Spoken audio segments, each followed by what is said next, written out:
Okay, let's start with a couple of announcements. First of all, I'm sorry there was a typo in the syllabus. The homeworks are not supposed to be handed in to Mary Alice. They're supposed to be handed in to Mallory. Mallory's office is in Gates, and her exact office number is on the website. I don't remember offhand, so I apologize for those of you who had to walk over to Baker Hall. In fact, I still have somebody's homework. Is Lee Gao here? Here. So maybe the easiest thing, I was going to, I haven't been with the Gates for a few days, so maybe the easiest thing is if you can hand it to Mallory and I said it was okay that you gave it late. Okay, sorry about that. Second of all, a few students have come to see me about the project. There seems to be a little bit of project anxiety. So let me clear up what the project's about. I don't want to suggest topics for you because I want you to pick something you find interesting. So the idea, again, is just to pick a topic that you find interesting and that you'd like to know a little bit more about. Something perhaps following up on something in the course, or even better, something we don't cover in the course. And the idea is to read a few of the key papers, try to understand the key theoretical results, and then write a brief summary, an 8-page paper, which summarizes what is this area, what are the key theoretical results, what's the proof strategy, as if you were going to give this to your friend to explain to them that's something they could read in one evening about this particular area and give them a kind of quick summary. So you don't have to come up with new theoretical results. It's just more like a review paper, and it should be something oriented towards theory since this is a theoretical course. And you can pick any topic you want. One thing you might do if you want to look around for topics is look through journals. So look through JMLR, the Journal of Machine Learning Research, or look at the NIPS proceedings. They're at nips.cc, or look at the Annals of Statistics, and just see if there's something that looks interesting. I'd like to know more about that. So I'd really rather you find something that you find interesting rather than us telling you what to do. And then, there's more specific guidelines on the syllabus for how to write the paper, but it's really like a review paper about the theory of some particular area. Okay, any questions about that? Okay. So one other thing I just mentioned with that is that there shouldn't be any anxiety now, because if you don't know if you're not sure your topic is a good one, then that's the purpose of the milestone. So you write it down, and if it's not a good one, we'll tell you after the first milestone. We'll read it, we'll say it doesn't look like it's going to work. You can't fail the milestone. Everybody gets, you get credit for it. So don't have too much anxiety at this point. Your project can be formed kind of as we go along. In fact, the milestones, just to force you to sort of settle on something. And you can always change it. If you find as you go along, this really isn't that interesting, I wish I had done blank instead, so that's fine, you can switch later. Okay? All right, then let's finish up the density estimation. Where had we left off? We were talking about something like the kernel density estimator, which I've written out here, and we were talking about how to construct confidence sets. And I just pointed out that there was an interesting problem, that if I look at the density estimator minus the density divided by the standard deviation, and if I add and subtract the mean, so P sub h without the hat is the mean of the density estimator, then what I said was that this part converges to a normal 0, 1. Okay? Even with h decreasing, the central limit theorem applies. It's probably going to be a homework question. But there's this extra term, which is the bias over the standard deviation. Or if we square it, the bias squared over the variance. And if you've done a good job of choosing the smoothing parameter, you perfectly balance these, this doesn't disappear asymptotically. So that means that the confidence interval is not going to be centered at the truth. And I mentioned there was two ways to deal with it. One is don't worry about it. Just ignore it and just think of it as a confidence interval for this smooth version of the density. That's probably the easiest thing. If you really want a density or confidence set for the true density, you can do some sort of bias removal thing. There's a very simple trick in density estimation called twicing, where you just compute the density estimate at two different bandwidths. And I was going to cover it today, and I think I've decided I'm going to put it onto the homework because it's pretty simple. And that's a cute little trick. So that's another approach. A bigger issue, though, is this is only talking about confidence set at a single point. And if you're going to do something like clustering or something like that, you might want a confidence interval around the whole function. And then there's no simple formula, but fortunately the bootstrap, which we talked about a little bit in 705, that works in density estimation. So what do I mean by it works? I mean, let's write down this distribution function, which is the probability, and I'm going to scale it this way. Usually we multiply by root n, but for non-parametric things, the variance tends to decrease not like 1 over n, but like 1 over n h to the d. So I'm doing the usual thing, which is to scale this to make sure it has a limit. And we're going to look at the density estimator minus its mean. So I'll assume for this discussion that we're happy to just get a confidence band for the mean of the density estimator, which is some approximation to the density. But I want to look at the infinity norm, which is the maximum difference. Because I want to get a band for the whole density estimator, confidence band for the whole density estimator. And actually I have less than in the notes, but I'm going to write greater than would be a better idea, because what I'd like to know is what's the 5% or 10% quantile. I'd like to choose t to make this equal to alpha.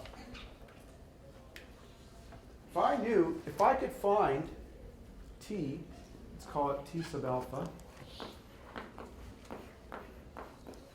such that was alpha, then the problem would be solved, because I would take p hat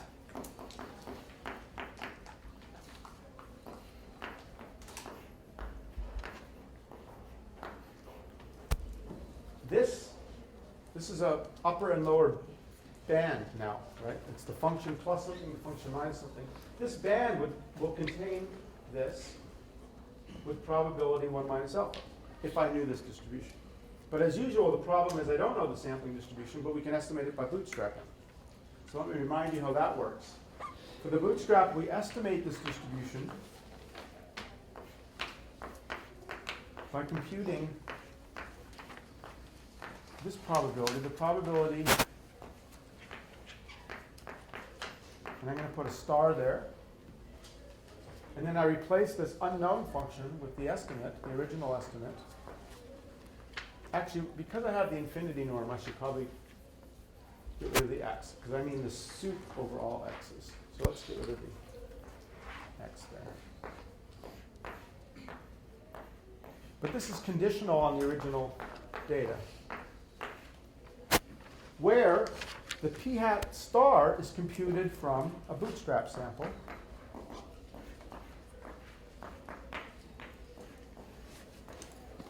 Remember that p sub n always denotes the empirical distribution, which puts mass 1 over n at each observation.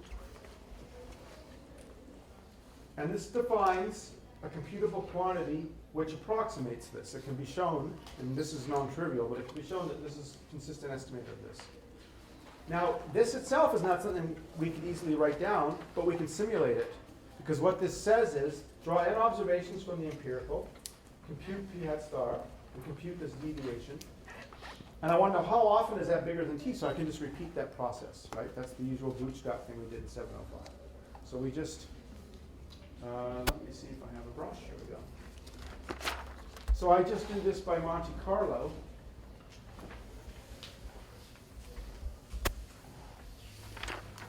I repeat those steps. I take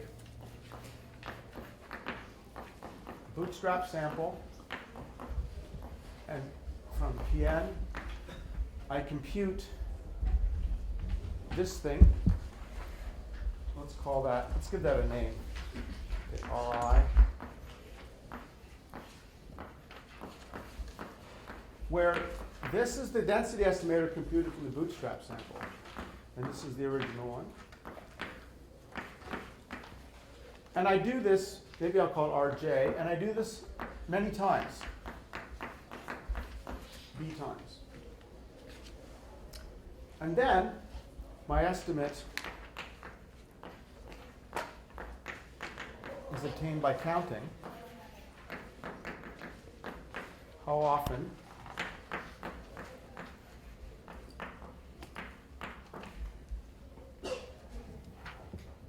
do the bootstrap, I get this quantity, repeat many times, and I just find, in other words, the 95th percentile of that So that will give me a T alpha hat, which estimates this unknown quantile, but now I have a confidence span, P hat H plus or minus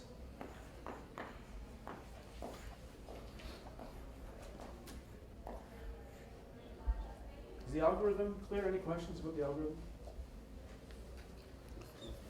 Where does the square root of LHD come from? Well, let's go back to, that's a good question. Let's go back to parametric inference.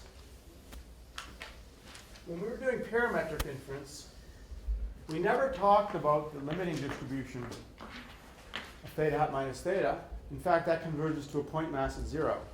So to be able to do any sort of meaningful statistical inference, we had to multiply it by something that made sure it had a limit. And what is this thing? This is basically 1 over the standard deviation. That's what makes sure it has a well-defined limit. And we know that the variance of the density estimator is 1 over nh to the d. At least that's the right rate. So that's why we multiply by the square root of that, to make sure that this has a well-defined limit. That's just the non-parametric version of that. So you can see on page 10 of the notes, I did a little example for you. This is just a one-dimensional example. This works in high dimensions, although you're going to get wide confidence bands in high dimensions. But the top left shows a data set.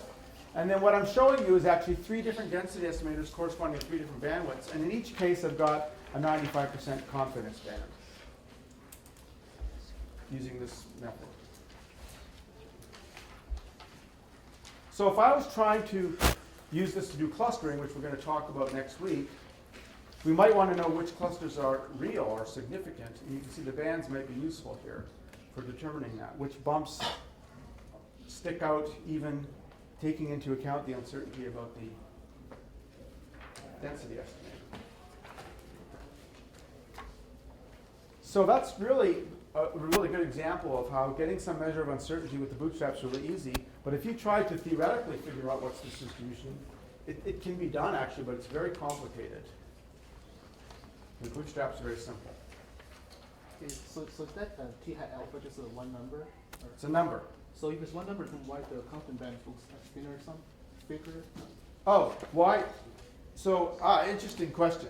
So, this doesn't depend on x. This is just a number, so the band should always be constant width. And he's asking, why does the width change?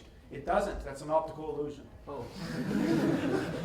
In fact, you could ask, maybe I should be doing my confidence band so that it does change. And you can do that. I could actually, it's not hard to estimate the standard deviation, and I could divide through by Sn here, and what I end up with is a variable width confidence band, and you can do that too. My experience is they're not that much different in practice, so I usually don't bother doing this. But yes, you can actually do a variable width confidence band just by dividing through by the standard deviation. Standard deviation is easy because the point-wise standard deviation is easy because the kernel density estimator is an average. We know how to get the standard error of an average. But this one really is constant width, even though it doesn't look like it. It really is just some sort of optical illusion there. Any other questions?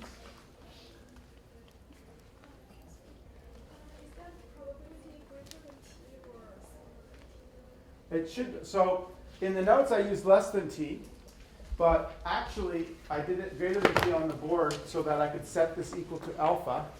If I had done less than t like in the notes, then I should have said equals to 1 minus alpha.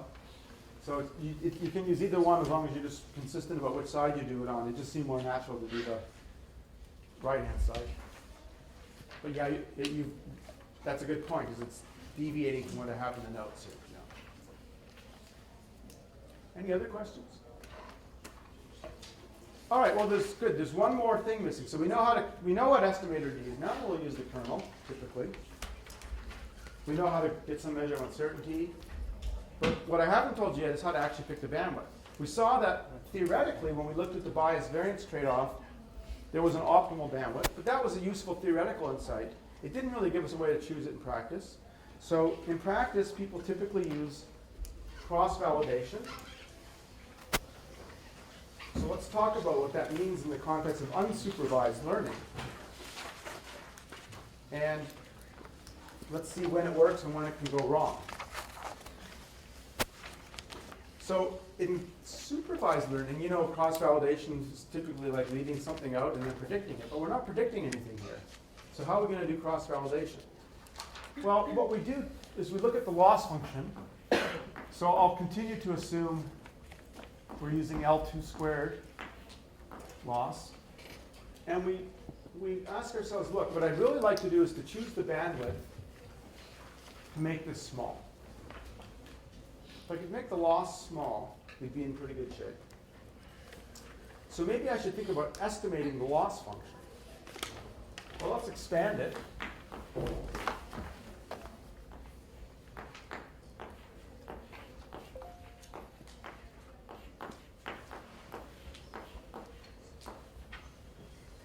I'd like to minimize this over the bandwidth. Well, the first thing to notice is that the last term doesn't depend on bandwidth. We're trying to minimize over bandwidth. This doesn't even vary with the bandwidth. So we can ignore that last term. It won't affect where the minimizer is. So in fact, I'm going to redefine the loss to be this kind of truncated L2. We're going to get, in other words, the h that minimizes this is the same as the h that minimizes the original loss. But we don't need that last term. Call this L of h. Now the good news is this is a known thing, right? That's our density estimator. It might be a pain to integrate that, but it's not so bad. In fact, since we're using let's suppose we use a Gaussian kernel. If you actually take this estimator, write it out as a Gaussian sum, square all the terms, you can actually do the integrals and you get a closed form expression. In fact, that's in the notes later on. So this part's easy. The only problem is this. This has the unknown density here. One idea might be to just insert p hat. What do you think about that? We use the data twice. We're using the data twice. It's a little bit like fitting a classifier and then using the same data to say how well is the classifier doing. Well, we chose that classifier to have a low training error. So if we use the same data to assess the classifier, we're going to underestimate the error. It's the same here. We're using the same data twice. We're going to underestimate the error. In fact, if you stick p hat in to minimize it, you're going to end up choosing h equals to 0. So we need to do some sort of clever idea to try to estimate this quantity. And so there are various versions of cross-validation of the natural thing, which is to use part of the data to estimate p hat, and then use the rest of the data to try to estimate this integral, because if I have a sample from p, a separate sample from p, I can replace this integral with an average, just the average. But it's got to be from a separate sample. So the simplest version is leave one out. Leave one out cross-validation. You see, cross-validation for unsupervised learning is quite different than from supervised learning, right? We're not talking about predicting a y. But the idea is still the same, because we're going to define, I guess in the notes, I'm sorry I called this r hat. I should stick to what's in the notes. R hat of h. And there's a typo that Junior pointed out to me. Let me write it down and I'll explain.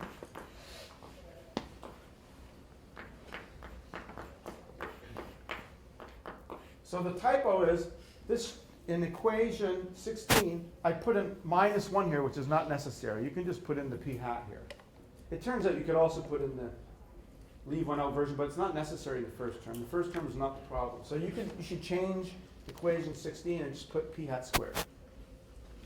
But what I'm doing in the second one is I'm leaving out the ith observation and then evaluating at pi and then using that average to approximate this integral.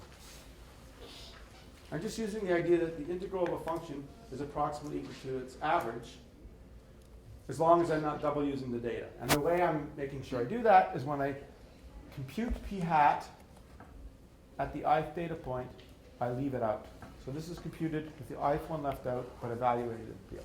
And it's not hard to show that this is approximately unbiased. In fact, I think I said it's exactly unbiased in the notes, and that's not true, because this is actually estimating the density based on n-1 observations instead of n, but the difference is very, very small. So this is very close to unbiased as an estimator of the risk. at this, I think the difference actually is of order 1 over n squared, so it's a very tiny difference. So this is called leave one out cross-validation for density estimation. But as Ryan pointed out when he talked about this in the first week, leave one out is not necessarily the best way to do things. In fact, this is probably not a good way to do it, because leave one out tends to be highly variable. It has the right mean, but the variance can be very high. I mean, you're really using very little information each time you do this estimate. So we can also do, and what's probably better, is something like tenfold cross-validation. It would be exactly the same thing, where we'd estimate the density, say, based on 9/10 of the data, and then we would just estimate this integral with the sum, so it would look like this. I'll call it R hat 10.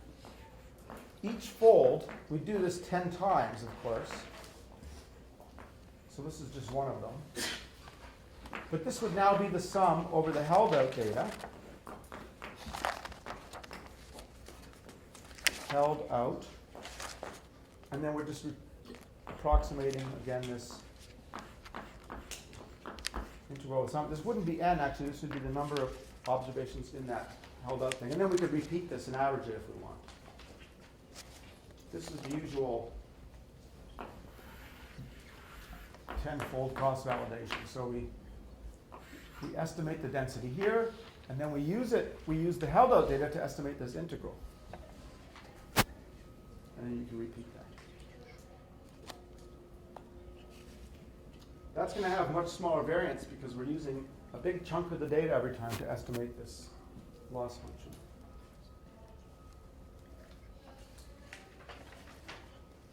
On the other hand, leave one out has the advantage that I think it's built into a lot of programs. And equation 17 and 18, by the way, actually give you what the formula is if you're using a Gaussian kernel. It has a closed form expression. I also wrote down below equation 18, the next displayed equation is what is the leave one out cross-validation for histograms. It's very simple, that's what it is. Whenever you see a bold-faced H in the margin, you might wonder what that is. That's sort of that means that might be a homework question. H stands for homework.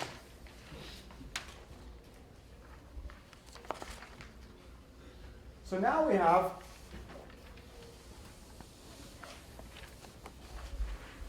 a fairly complete method.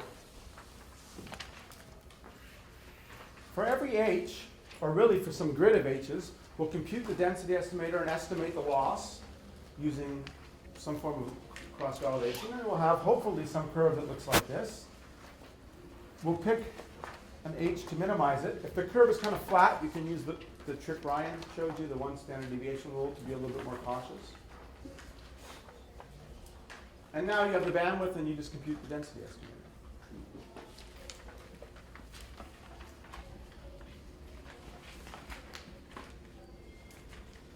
Okay, any questions? In your all statistics, you have an example from astrophysics. Did you find the optimal bandwidth through this method for that? Or was that I did. So the examples in my book were using cross-validation.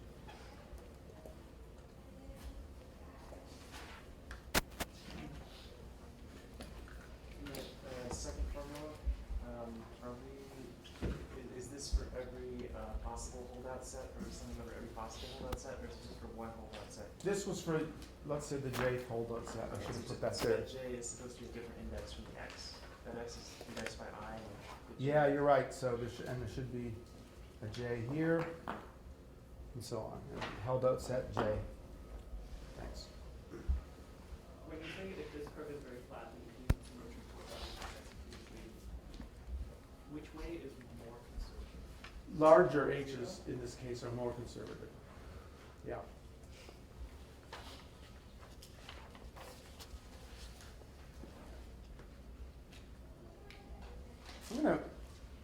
There's a little theorem there that I'm going to skip and move instead to at page 12, which is how well do we do by estimating the risk? Suppose you had a friend who was really smart and somehow knew the true risk. And he goes to bed at night, he has a dream and in his dream the true risk is told to him. You have to, unfortunately, estimate it. How well are you doing? So I want to talk about this theorem on page 12, and I'm only stating it in the simplest case, which is one split. Instead of splitting it into 10, a similar theorem would hold, but it's just simpler to say it in terms of, imagine we just do the simplest form of cross-validation. Half the data I compute the density estimator, half I use to estimate the risk. Okay, it's just easier to state the theoretical result. And so it looks like this, is that we take the data, let's call the sample size 2n, so that it's just half of it is n that way. So I split it into 2 halves. So this we'll call it y and z. So there's y1 to yn, z1 to zn. And again, this is just a simplification of 10-fold cross-validation. It's just 2-fold, really. And I compute a bunch of density estimators here. And in practice, we're not going to really compute it for every h because there's infinitely many. So it suffices to do some sort of fine grid. So in fact, we'll do this over some grid of values. We can even take it to be a polynomial number in n of values if you want. Let's say there's n of these. So we've taken the training data, we compute the density estimator at many different bandwidths. Now I estimate the risk here. So this is exactly the estimator I talked about, is I compute for every one of these guys. I guess I called them piece of j hat in here because it's now in a discrete grid.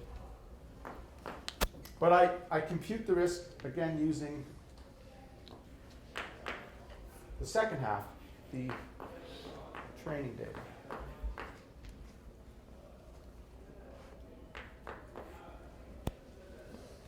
So a question arises, which is how well does cross-validation do? Now again, imagine an oracle who knew what the best one in here was, who knew the risk of every one of these and was able to pick the best possible density estimator. How close does this cross-validation come? If I use cross-validation, in other words, to choose the density estimator, let's call the final estimator p hat, how close does it come to the best one? And so there's a theorem here by Martin Wedcomp, which I'm citing, and which has the following result. If I look at the expected value, so what I'm doing is, this is p hat means that's the final density estimator that by choosing the bandwidth from this cross-validation procedure. And then comparing it to the truth. And what he showed is that that's less than or equal to 2 times the minimum over all densities in this class. So let's call this class of density estimators script p. So we'd really like to choose the best one in here. In other words, we'd like to choose the one in here which minimizes the risk.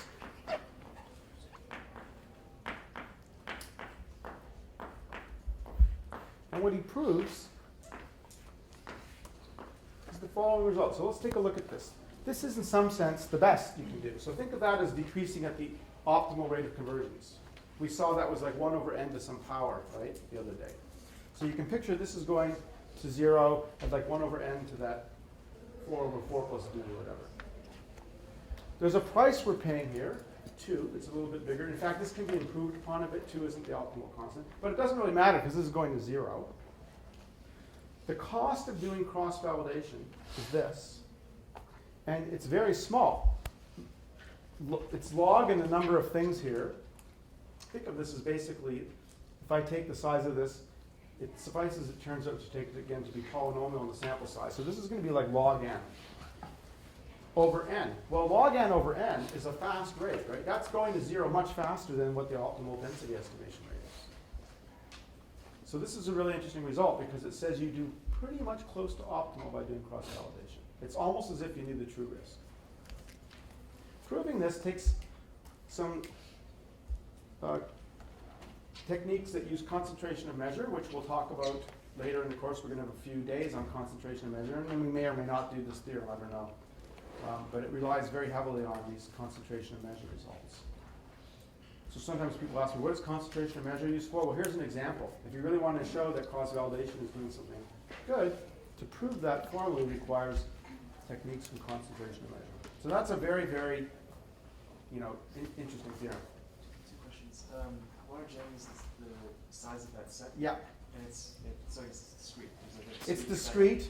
H's. and it turns out it's good enough to take it to be something like some polynomial in sample size, and then it's basically equivalent to minimizing over all h.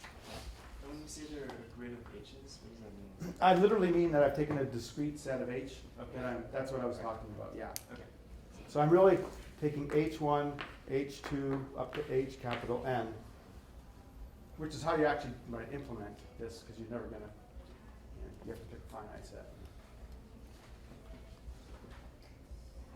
And where does that finite set of valid h's come from? How do you pick it in practice? I mean, how do you know that, like, why can't you have, like, h1 over 2 or something? Like, why do you have to have just these set of h's and not the others? Yeah, so how do you pick this grid in practice? Yeah, Is yeah. what you're asking me. I actually had some advice about doing that here. I took it out. Maybe I should have left it in. But here's some advice. You never really need a bandwidth smaller than 1 over n. It's just going to, you're going to have a terrible estimator when you get, because the optimal estimator is much bigger than this. And you can always take a constant, which is like the range of your data. You'll never need a bandwidth bigger than that. So like an equally spaced or even geometrically spaced grid in there is good enough. And how many bandwidths do I usually pick? As many as I can afford to compute. Probably 50 is good enough, or 100.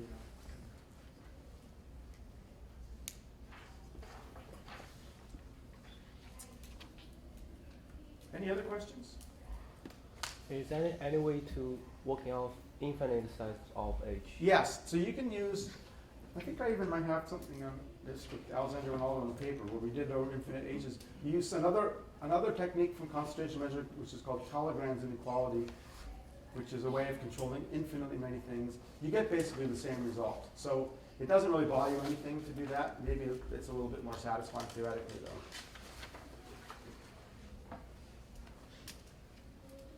Any other questions?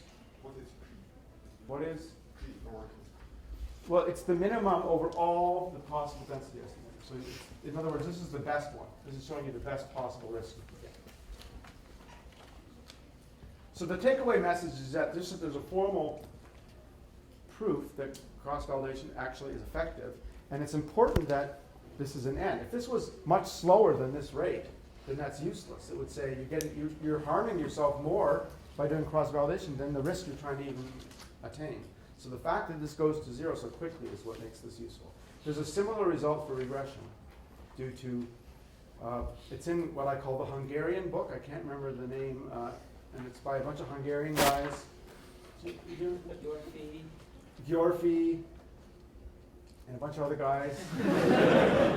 It's a wonderful book. It's this big, thick, kind of yellowish orange book. It's called A Non-Parametric Theory of Regression. Distribution free theory. Distribution free theory of regression. And it has a similar result for regression.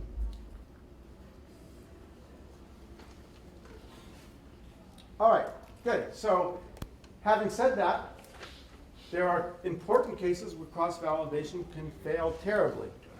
We'll come to that in a few minutes. I wanted to mention it now because this is a problem which has dogged me personally quite a bit in many problems, which is that when the density is highly concentrated in certain regions of space, cross-validation doesn't work very well. And I don't have it in the notes, but I'm going to show you what I think is a good way to actually choose the bandwidth in those cases. But first, let's talk about a very important problem, which is what do we really do in high dimensions? So in principle, everything I said works in any dimension, right? I didn't say anything about the dimension. Dimension could have been 1, could have been 100. But in practice, we know there's going to be some problems. The optimal rate of convergence we saw the other day looked like this. And it's pretty easy to see that when D gets big, this gets bad. This risk gets very bad when D is big. There's also computational issues. Trying to compute a density estimator in 10, 20, 30 dimensions is difficult. I'm not too worried about that. Most of you are computer scientists, you're smart guys, you know how to figure out how to compute things quickly. So I just come to you and say, how do I compute this thing? I'm more worried about the statistical problem, which is simply that the risk is large. Or in other words, that the estimator is not going to be very accurate in high dimensions.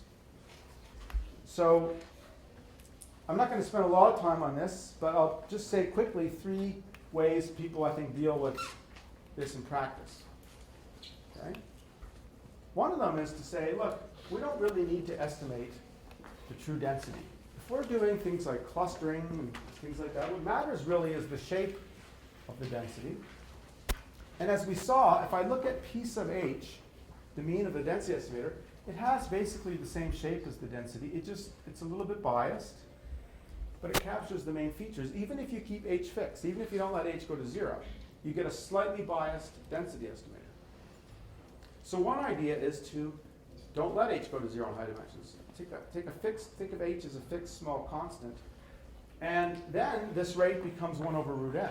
Now that hides some constants, but in principle, it's now dimension independent estimation if you can live with the bias.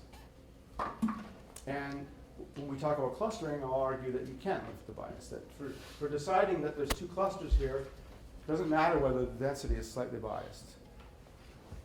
So one idea is don't let h go to 0. But there's other ways. You could also force some structure on the density estimator. So a common thing to do is what's sometimes called naive Bayes, which is just to force the density to have the form of an independence density. So even though we don't think all the coordinates are independent, we're going to treat them as if they're independent. So it becomes a product of d one-dimensional densities. Now the density estimation problem is pretty easy. This is a lot like regression, right? If I take the log of the density, what am I saying? I'm saying the log of the density is the sum of the one-dimensional density. That's kind of like what we do when we do regression. And so what we're saying is we're just going to live with the fact that this is only going to be some crude approximation to the density, but again, maybe it's good enough for many purposes. The cool thing about this is the rate is driven now by this one-dimensional density estimator. So even though we're estimating d things, it turns out the rate of convergence, I'll assume 2 smooth derivatives. Remember that the rate of a single one of these is 1 over n to the 4/5. That was the rate we got for 2 smooth derivatives in one dimension. When you do d of these, because each one is still one-dimensional, you only pay a logarithmic price. But of course, we're not estimating the true density. We're estimating some sort of independence approximation to the density. But that, whatever it is we're estimating, in fact, maybe we should call it p bar because it's some sort of independent approximation of density. We're estimating that at a very fast rate. And that might, in some applications, work very well. I mentioned in here, which I won't go into details, is that you can extend this a little bit. You could put in pairwise interactions. And what that corresponds to is actually what's called a forest structure. But I think we'll defer talking about that until we talk about graphical models. So you can allow for pairwise dependence and things like that. But this independence model is probably the simplest one to think about. So what's happening when you do this again is it's almost like what we did over here. By keeping h away from 0, we incur some bias. We have to be willing to incur some bias to deal with the first dimensionality. Here we're also incurring bias because we're estimating an arbitrary density with a product density, and the truth may not be a product density. So again, you're incurring some bias, but the idea is that you might have to do that because we're in high dimensions to keep the variance controlled. I also wanted to briefly mention something that I once saw that never caught on for some reason, and then seems to have been rediscovered just a few months ago. So I wanted to mention it because I always thought it was kind of a cool idea, and I always wondered why don't people do this. So you all know from 701 CART, right? Classification and regression trees, where you're doing classification. Let's suppose you have covariates, and remember how CART works is you're trying to do a classifier. you consider doing splits. Like you might split x1, then you might split x2, then you might split again, and you split recursively, which you can think of as basically, it's like using a classifier which is a piecewise constant. Or, remember, it has a tree structure, right? You split on x1, then you split on x2, then you split on x1 again. So you're all familiar with that, right? You should have seen this in 701. Well, why not do the same thing for density estimation? So the interesting story is I always wondered why nobody did this. And finally, in, what year was this? It was in 2011, Rom and Gray, Alex Gray actually used to be a student here many years ago, have a paper, maybe in ICML, called density estimation trees, where they basically do exactly this. So all they do is they start with the unit cube in high dimensions. So this is the unit cube maybe in 100 dimensions. And they pick a split. So they do dyadic splits like this. And they always fit the density now with just a piecewise constant, like a histogram. And now it's easy for a piecewise histogram to write down an estimate of the L2 error, using the ideas like we just did. And they choose greedily the best split. Then they do the next split. Say maybe it looks like this, and looks like this. And again, you get a tree. And they have a little bit of theory, not a lot, but they have a lot of examples that show that it seems to work fairly well. And it never seemed to catch on. I don't know why. It seems like a good idea. It also does variable selection, because you might wonder, how do you do variable selection for density estimation? This is doing it for you. If you don't split on a variable, the interpretation is that variable is not important. So it's really the natural version of CART, but done for density estimation. And the references are I gave you there. But here's the interesting thing. Wing Wong is a very famous statistician at Stanford and a biologist, and his student Lou have a series of papers. I only put one of them there for some reason, but there's I think 2 or 3 papers in the archive they posted just very recently where they've rediscovered this idea. I think they were unaware that Alex Gray done it. And it's basically the same thing. They do it a little bit differently. And that they consider some really interesting examples from biology, and they actually do some pretty challenging examples. And again, it seems to work really well. They have a slightly different criteria for how to choose the splits.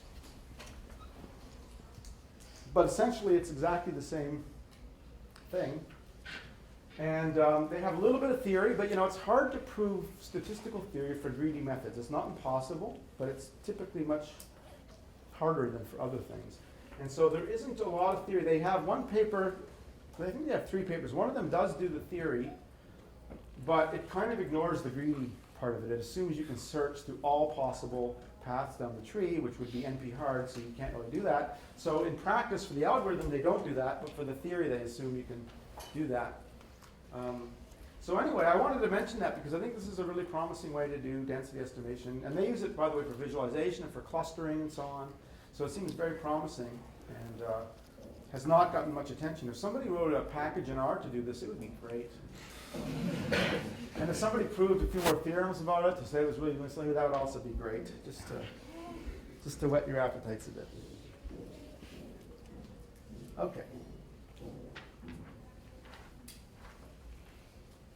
I realized at this point in the notes that I hadn't even put in really a single example except for the Bart-Simpson distribution at the beginning.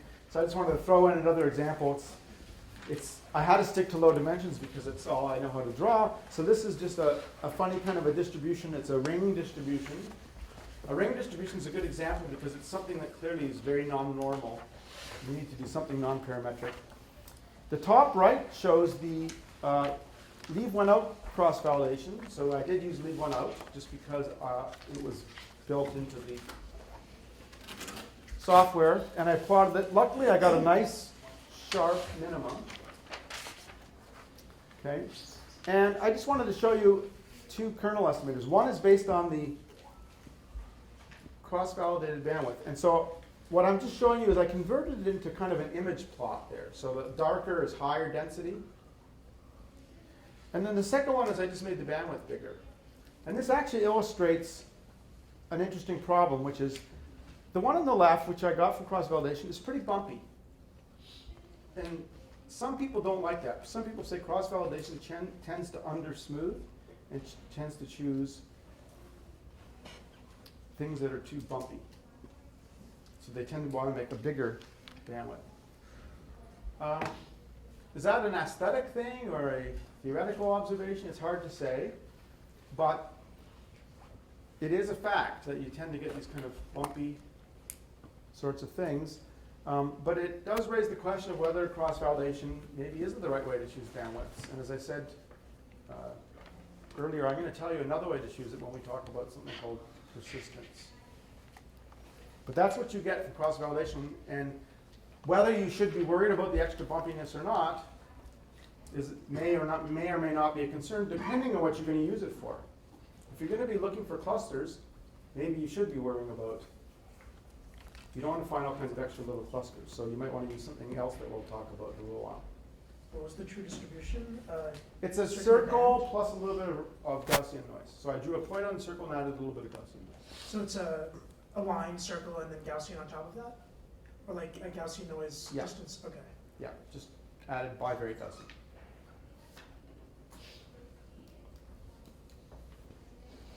Any questions? So is this observation the reason, one reason why one standard error rule works better? That's a good question. I should have tried the one standard error rule here. I don't know. If I tried it, maybe I would have gotten a more pleasing density estimator. I'm not sure. I think Ryan said that it's kind of folklore. And I don't think anybody's really proved anything about it, but that would be another nice thing for somebody to do. All right. Section 8 of the notes, I'm not going to go through there for completeness. It's about how to estimate derivatives.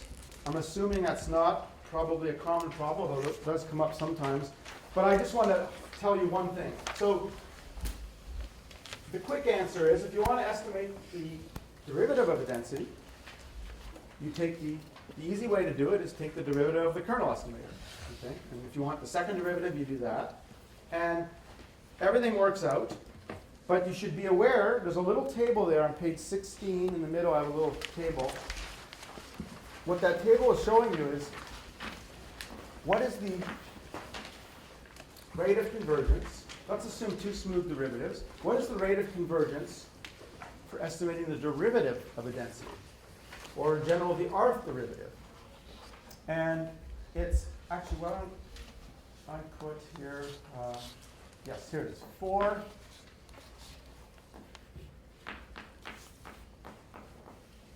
Let's look at this rate. If I was not estimating the derivative, that is if R was 0, so the 0th derivative, this term wouldn't be here, and we'd have 4 over d plus 4, or more generally 2 beta over d plus 2 beta. That's the rate we already had earlier, right?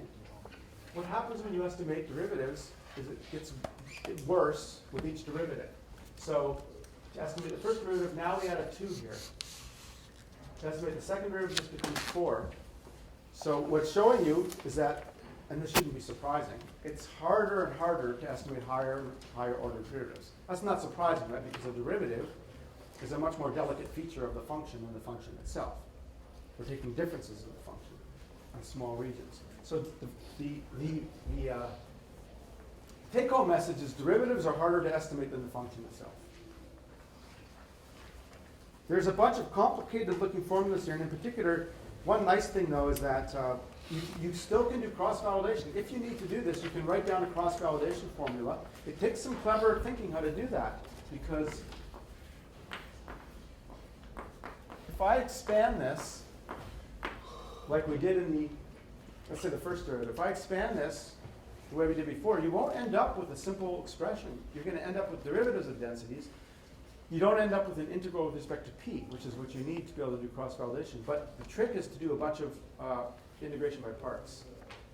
And that's what this complicated looking formula that I put down here. It's just these guys did it. They did the integration by parts, and you can write down a cross-validation formula. So this is not critical information. This is more for your reference. If someday you need to estimate the derivative of a density, you know where to look. But the thing I want you to know is that it's harder than estimating the function itself. I should say in some of my own work, we do need to estimate the first and second derivative sometimes.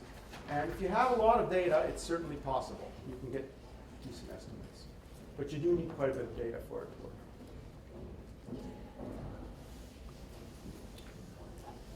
All right.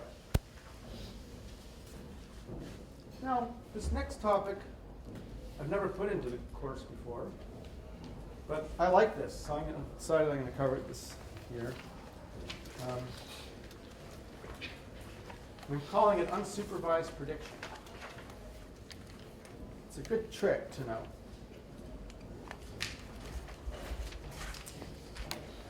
What time does this class go to? Till 2:50, right?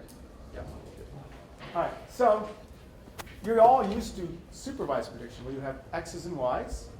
I give you an x, guess the new y. What if you want to do unsupervised prediction? You have y1 to yn, and then there's some new y, let's say n plus 1, and you have to predict it based on just the y's. There's no reason why there has to always be pairs, x's and y's. Is this possible? Yes. And I'm going to show you a method using density estimation that works really well. So the basic idea is due to this guy named Volk. Volk is a researcher in London. He's from, I think, originally from Moscow. Does a lot of really interesting things. Those of you who have ever looked at sort of sequential games and so on, you might have seen his name. He's done some very fundamental work on that stuff. And at some point, me and some of my colleagues realized we could actually take that stuff and adapt it to just plain old regular statistics and use it to do prediction. And that's what I'm going to tell you about. The basic idea can be used for us to do either supervised or unsupervised prediction. I'll talk about unsupervised. So what is it I want to do? Well, I'm going to take the data and I'm going to construct some sort of set, Cn. So this Cn is a function of the training data. And I want to make sure that this is a set that traps the future observations. So the probability that yn is in n is at least 1 minus alpha. Okay, the interesting thing about this method is even though we're going to use density estimation, which has been largely, up to now, all asymptotic, for this problem, it's finite sample. This is going to hold exactly. This is not as n goes to infinity. This is for each n. Not only that, it's distribution free, which means this is true over all possible distributions, even distributions that don't have densities, amazingly enough. So the density estimator is going to help us construct the set, but the properties of the set, in some sense, or at least these basic properties, don't depend really much on the asymptotics or anything of the density estimator. And the ideas are actually surprisingly simple. The idea is this. I'm going to actually go back to a concept we talked about quite a bit in 705, which is hypothesis testing. And remember we talked about how you can do hypothesis tests and invert them to get confidence sets. That's going to be the idea, is I want to know, I've got these n data points, I want to know what is n plus y n plus 1. Let's make a hypothesis. Let's pick an arbitrary value of y. Let's call it little y, and I'm going to make a null hypothesis. I'm going to say the null hypothesis is that the future observation will equal this number. So little y is a number that I specify. Then I'm going to construct a p-value, and I'm either going to accept or reject. Now, imagine I do this for every possible value of y, and I collect together all the ones that did not get rejected. So I'm going to construct a p-value, let's call it pi of y. I call it pi instead of p because I've already used p for the density. So Cn is going to be the set of all y's that are not rejected. What does that mean? It means the p-value is bigger than alpha. I haven't said how I'm going to construct the p-value yet, right? But if I do have a real p-value for this test, what does a p-value mean? Well, it means, it's only going to reject falsely at most probability alpha. And we know from the fundamental theorem that linked hypothesis testing and confidence intervals in 705 that if I collect together all the y's that were not rejected, I get a valid confidence set. So that implies this immediately. Just inverting a test. So what is the test? here's what we do. It's kind of the opposite of leave one out cross-validation. It's add one in cross-validation. Okay? What you do is we create what I'll call the augmented data set, which is to take the data. Here's your data set. And let's put in yn plus 1 where I'm setting yn plus 1 equal to the hypothesized value. So I'm just doing this for one hypothesized value for the moment. So I'm guessing that little y is equal to 17.2. So I just throw 17.2 in as this thing. Now what I'm going to do is compute the density estimator with the augmented data. So I've added in the extra data point. And I evaluate it at these n plus 1 values. So I get this, these values, P hat A, evaluated at y1, all the way down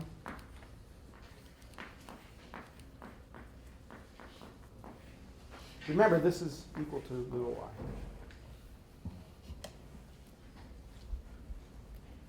So if you think about it, these data are assumed to be IID. So imagine recording these values. I have these n plus 1 values. Let's assume for the moment the null hypothesis is true, that this I've actually put in the true value of the future data point. Then what do I have? I have n plus 1 IID draws from the same distribution. I compute those numbers. Maybe they go like here. The rank, it's easy to see that the ranks are uniform. That is, if I ask you, where's the third observation going to end up?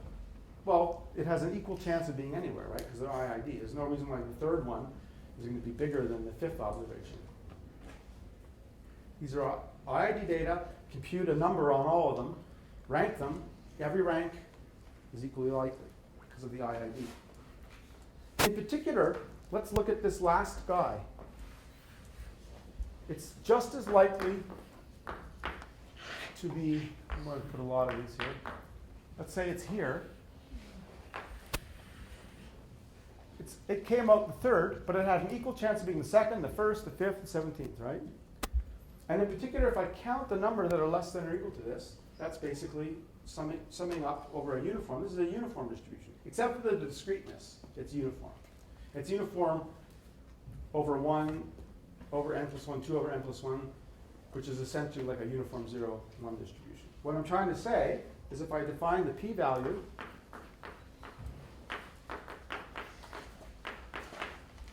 to be how many of these guys are less than my guessed, the value that I guessed, which is p hat y.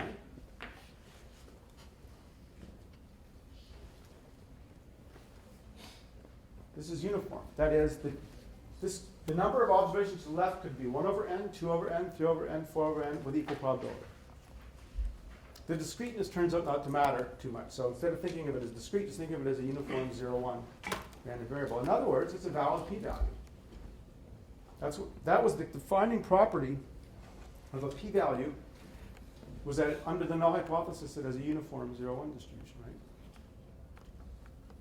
So we now actually have almost a complete algorithm. I say almost because there's a computational issue we're going to deal with in a minute. But I take every possible value y. So I'm ignoring computation for the moment, because if I'm in 10 dimensions and I want to do this for every possible value y, that's a lot of y's. But ignoring that, I take every y. I have to recompute the density estimator with that value stuck in.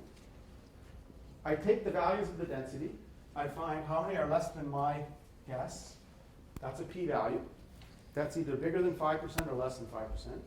Now I collect together all the y's that weren't rejected, and it's now like a two-line proof that they have, that actually is going to track the true y with probability at least 1 minus alpha. And that's true independently of what the true, I didn't use any facts about the true distribution. I didn't use any real properties of the density estimator. So it's a finite sample distribution-free result.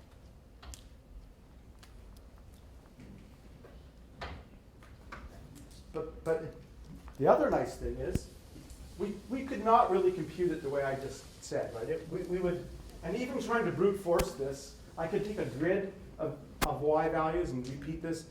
It would be a nightmare. Luckily, it turns out there's a very simple method to get the answer, and it's slightly conservative, but you can compute it in a few seconds, which is the following thing. Forget the augmented data, just stick to the original data. So let's compute our density estimator. Let's call these, let me give them.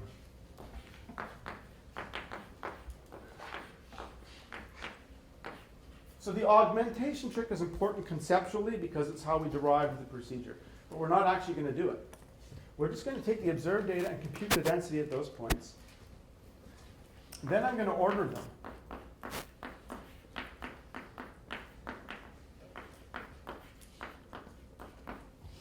Okay. And then I'm going to find the alpha quantile here. So let's call this zk. What I mean here is k is, in other words, if I have 100 observations and I want the alpha is 0.05, this will just be the 5th ordered value.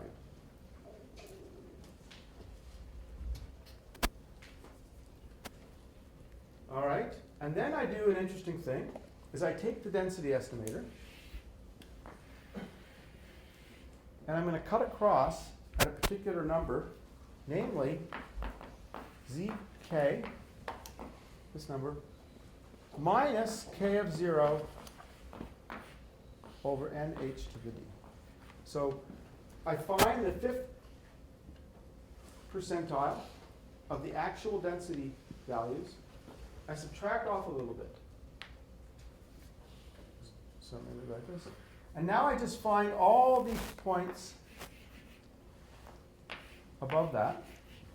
It turns out that this set that I just computed, let's call it Cn plus, is always slightly bigger than this. It's not an approximation. This is a deterministic statement. It's a fact that Cn is contained in Cn plus. And since this traps the true future observation with probability 1 minus alpha, so does this. The price you pay is it's a little bit conservative, not too much, but it saves you a whole lot of computation. This is something you can compute in a few seconds.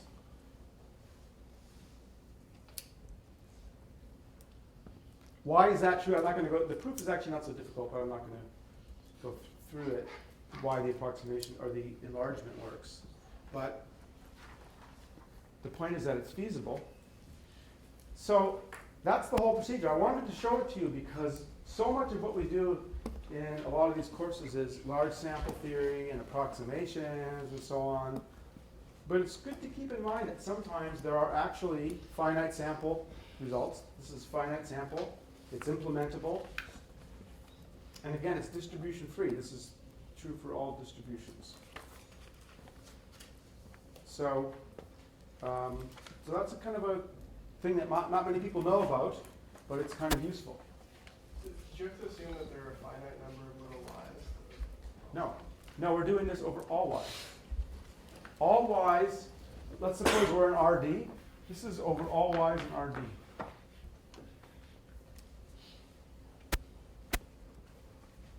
If I implemented it by brute force, I would have had to do what you said, but this avoids that.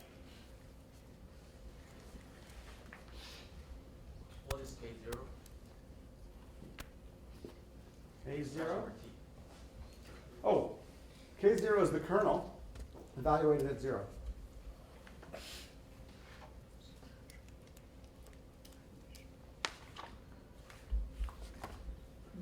Does this have, or is this the same logic of the It's similar. It's kind of using finite sample rankish kind of properties of these things. So yeah, it's in the same kind of spirit. Yeah. So how tight is the interval C? Would that be like 2 while? No. So if you really want to know the details, we have. This is what. So the paper I wrote here that I referred to. That's what the paper's about. Is what we prove is that if remember these function classes we talked about last time? If the density is in that function class, then this prediction set is minimax. It minimizes the volume. It achieves the minimax volume. If the density is not in that class, it still has valid coverage, but then it becomes more conservative.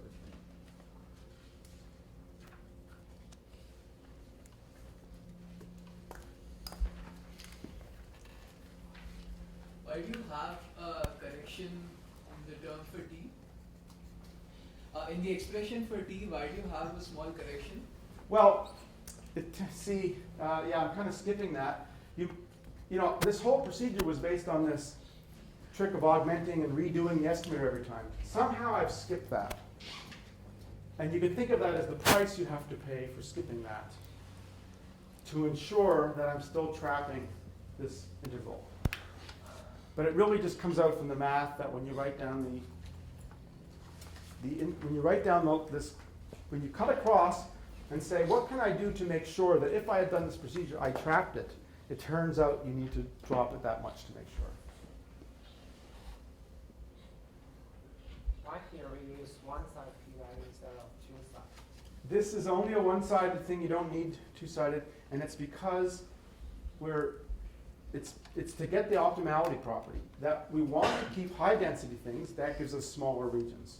If we use the two-sided interval, we'd get weird-shaped intervals, and they wouldn't have optimal volume anymore. Actually, we'd have holes in these intervals, and they'd be wider somewhere else. Yeah.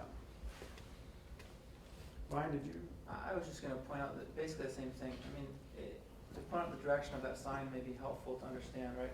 You want to reject in low-density regions, which is why it's a less than or equal to. P-value would have been uniform if you put a bigger than or equal to there also.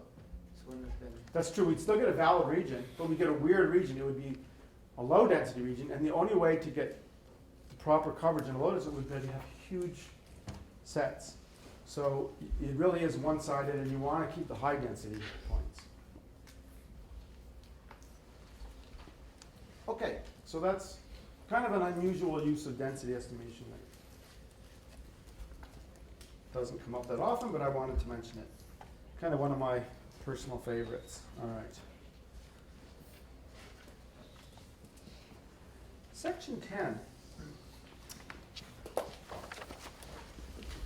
is pointing out that there's certain situations where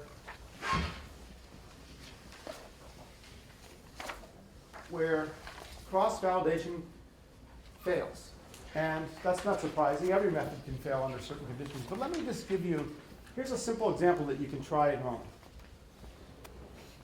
Take a mixture of, put a point mass at 0. That is, draw, say, 30% of your points just to be 0. And take the other points to be a mixture, say, of two Gaussians. So it's a mixture of a point mass and two smooth distributions, for example. Now try doing cross-validation. You're going to see that it looks like this. You're going to end up picking h equals to 0. It's worth pondering why that is. If you look carefully at the cross-validation formula and think, what happens when I leave out an observation or even a set of observations, but there's another observation sitting right there where I just left it out? Even just a few ties can cause this to happen. And these days there's a lot of people interested in what's called manifold learning. What happens when the data in high dimensions don't fill out the whole space, but they're concentrated either on a manifold or near a manifold? The same thing's going to happen. If you just blindly do cross-validation, you're going to end up picking a bandwidth of 0. So in a lot of modern stuff about manifold learning, this is actually a problem. And the real fundamental problem here is, in some sense, what is cross-validation trying to do? It's trying to estimate the L2 error. But does L2 even make sense when you have a point mass, or let's suppose you even had, let's think of another, go back to, suppose I had R2, a density sitting on a circle or a ring or something like that. So the density is kind of sitting up here. That distribution doesn't even have a density. At least not in the usual sense, not with respect to the Lebesgue measure. Anytime you're in a situation like that, L2 error doesn't even make sense, right? There isn't even a density. L2 is comparing the estimated density to the true density. The true density isn't even well defined in the usual sense. This is a really big problem now. And this used to be considered kind of an odd problem in statistics. People would notice they had ties, they would get h equals to 0. They would just add a little bit of noise to the data, get rid of the ties, and that would solve the problem. But now that people are really interested in high dimensional stuff, and you often do find in high dimensional data sets, the data might not be exactly on some low dimensional set, but they might be very concentrated near a low dimensional set. Cross-validation is a disaster. So what do you do? Well, I consider this actually an unsolved problem. I don't think there's a good answer yet. I will tell you what I do, which may or may not be optimal. But I'll explain that when we get to clustering. So one of the most interesting uses of density estimation is clustering, and that's when this tends to happen. I mean, the best clustering cases are when you have areas with a really high concentration of data. That's precisely when cross-validation fails. So I have a suggestion of what to do, but we'll talk about it when we get to the notes on clustering. Okay? Now, we're sort of running out of time. I have to decide, maybe I shouldn't cover everything here. There's 2 more topics in here, and I have to decide whether to cover them or not. One of them is a brief thing about series estimators, which I wanted to mention just because I didn't want to leave you with the impression that there's only kernel density estimators. There's many, many density estimators, and another commonly used one are series estimators, which is what section 11 is.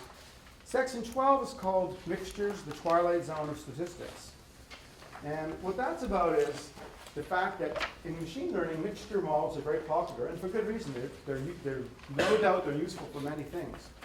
But they have a lot of weird properties, and I think a lot of people aren't aware of the bizarre behavior you can get from mixture distributions. And it's not saying you shouldn't use mixtures, by the way. It's just that you should be aware of all of these difficulties. So let's see. I'll have to make a decision. I see 3 possible paths here. One is cover series method and skip mixtures. The other one is cover mixtures and skip series. And the third path is skip both and move on to clustering on Wednesday. So let's all ponder this. I'll think about it. I'll ask Ryan for his wise counsel. And you can all think about it. And if you have an opinion, like you can't wait to get on to clustering, let's just move on to clustering, or man, I really want to hear about these mixtures, or whatever, send me an email so I can gauge your opinion. If I don't get any emails, I'll assume you're all indifferent. Maybe I'll flip a coin, 3-sided coin. Statisticians always carry around 3-sided coins for just such purposes. And so we'll see. Okay, so I'm not sure exactly what we'll do then on Wednesday, but it'll either be finishing this stuff up or moving on to clustering. There's also a bunch of extra stuff in the appendix it's there if you want to read it. By no means are you required to read it. Okay, any questions? All right, then we'll see you on Wednesday.